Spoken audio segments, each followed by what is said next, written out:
Literally, ladies and gentlemen, we are savaging them. They have congressional hearings saying they want to shut us down for the Violent Radicalization Act. They list 9/11 truth groups. They attack me in national publications. But they know if they kill me, it'll be like a hydrogen bomb going off, and we'll just get the info going that much faster because the tree of liberty is watered with the blood of patriots and tyrants. And I mention that because it's such a big point of discussion. Why is Alex Jones still alive when they've killed so many? We got a lady coming up in about 25 minutes who put out an international film about the diamond trade being a monopoly. We're going to go to Brazil in a moment, but I want Bob to comment on that. And they came on her yacht. She's a British lady, but a member of the aristocracy over there. And they said you shouldn't have made that film. And they broke her jaw and broke her nose and a bunch of other stuff. I mean, this is real. But she didn't back off. She still released the film. And she's alive today. That happened, I don't know, 15 years ago or more. But the globalists are pirates. Think about New York City that was founded by Dutch but became the major pirate port.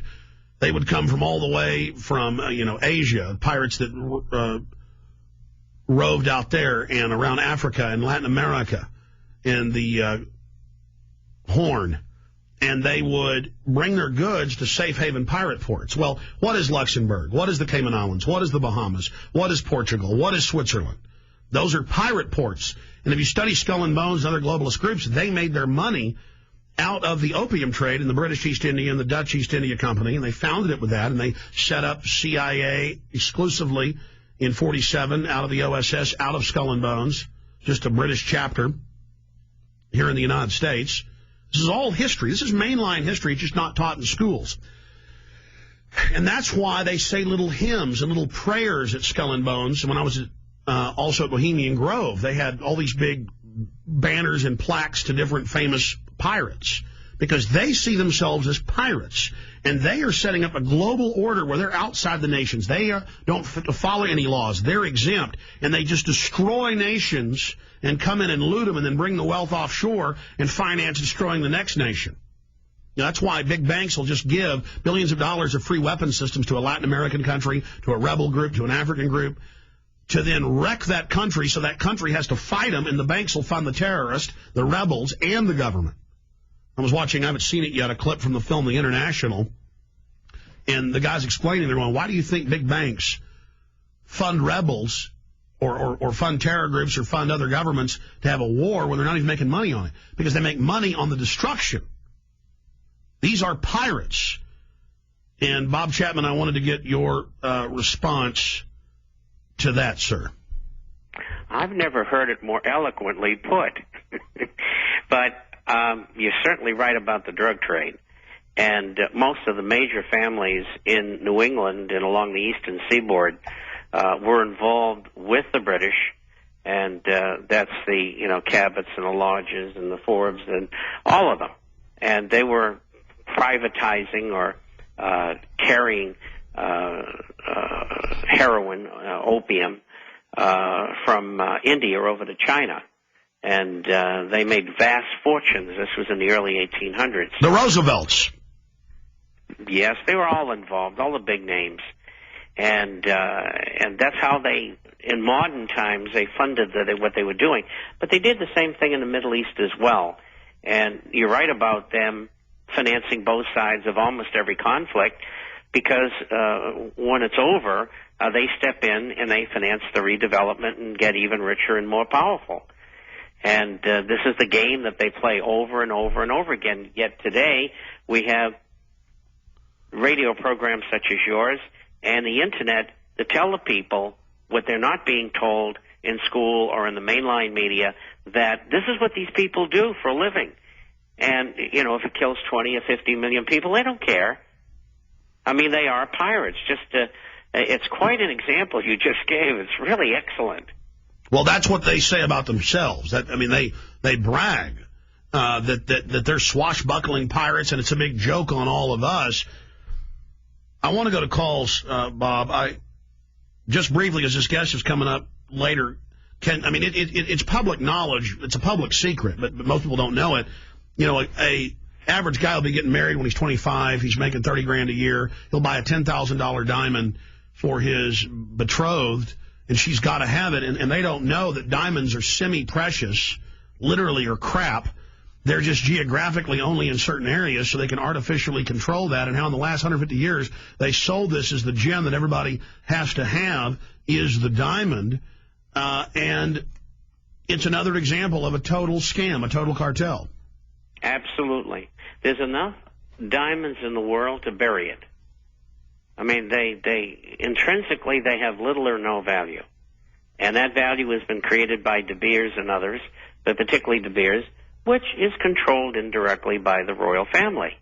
And they're the ones who financed all of the projects in South Africa, and they're the ones that used Madison Ave tactics, especially during the after the turn of the 21st century,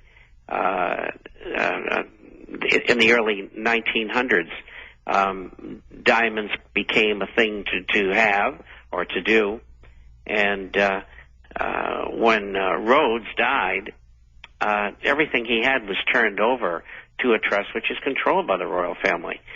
So, he did what he did when he did it, and all of that wealth returned to the masters. And he wrote that they were going to create a British Empire through international finance that would be behind the throne.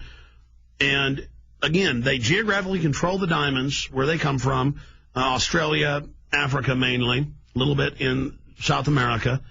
And because they geographically control that, even with mercenaries who they brag they'll send in to kill anybody that tries to mine them, then they call them blood diamonds, anybody else that wants to dig them and not pay their cut. And we've got to ban this through humanitarian auspices, total fraud. It's the same thing with drugs. They make narcotics illegal so they can geographically control them to make hundreds of times what the drugs are really worth, which then criminalizes everything and lets them take over that way. I mean, so they bring in the drugs, they bring in the diamonds, everything. We're about to go to Jake in Brazil, but he just hung up. Jake, I wanted to hear from you in Brazil. If you can get back in, we'd love to hear from you. But let's go ahead and talk to Kurt in Colorado. Kurt, you're on the air. Go ahead. Good day to both of you, man. Alex, I've agreed with you over the years on at least 95% of what you've said and taught, and I was curious, though, why you and your fill-in Romero in the past month or two have been down on Israel and are blaming Israel for breaking the peace treaty, and I'd like to know your exact thought of Israel and the Jews. Kirk, look, we're here talking about economic issues. I try not to get into this endless, ongoing debate. And I get attacked by those that say I'm too easy on Israel. I get attacked by those that say I'm too hard on Israel. Hillary Clinton, who's always flip-flopping, she's been criticizing Israel, so now she's being broiled in the media.